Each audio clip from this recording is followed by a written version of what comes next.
asalaamaaleykum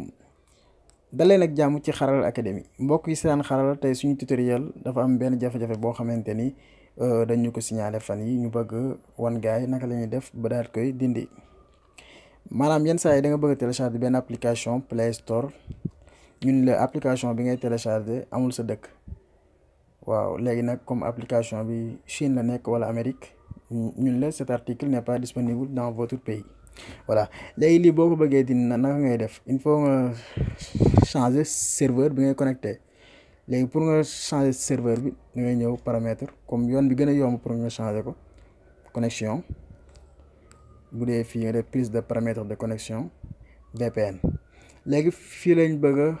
changer serveur bi léegi nga ñëw ajouter VPN léegi boo paree pour nga am nom bi ngay def fii grawul nom bi moom lu neex ma nga def. Mais bu nekkee fii moom adresse du serveur mën nga ñëw fii nii comme Google Chrome am na benn site bu ñu tuddee usvpn.ufree.vpn comme si serveur yi ñu ngi nii léegi da ngay xool yi nga xamante ni Amérique la comme fii location Chicago London am na bi Miami ok xam nga Miami la léegi yow li ngay copier première bi VPN serveur copier léegi boo copier ba pare fi nga koy coller boo coller nga bës enregistrer. ñu xool ban la XA bi la wala nga ñëw cliquer léegi boo cliquer day laaj nom d'utilisateur ak mot de passe loolu foo koy jëlee mi ngi nii ban lañ jëloon sax Miami après nga ñëw fii nom d'utilisateur mi ngi nii free VPN yëpp même nom d'utilisateur bi la free VPN access.com nga copier kaa di coller fii léegi mu des mot de passe tamit da ngay ñëwaat fii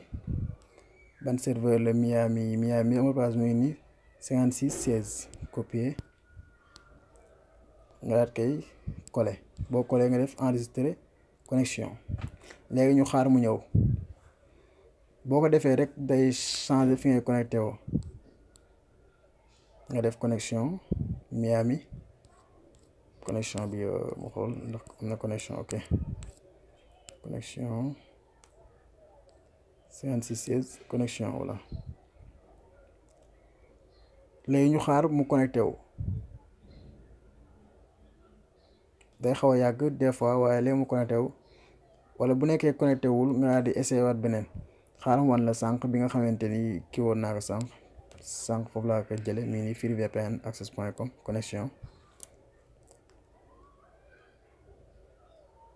léegi mi ngi nii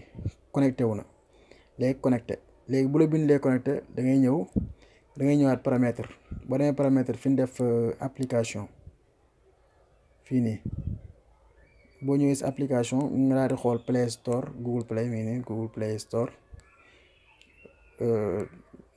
données comme fi ñu bind données supprimer les données nga supprimer li nekk fii yëpp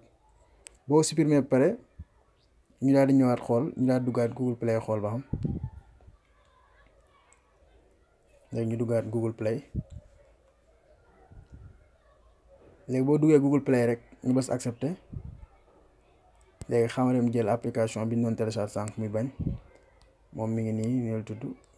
get it on Google Play léegi ñu xaar application bi ñëw effectivement boo duggee rek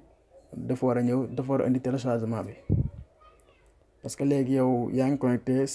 serveur bu Amérique te application bi disponible na Amérique voilà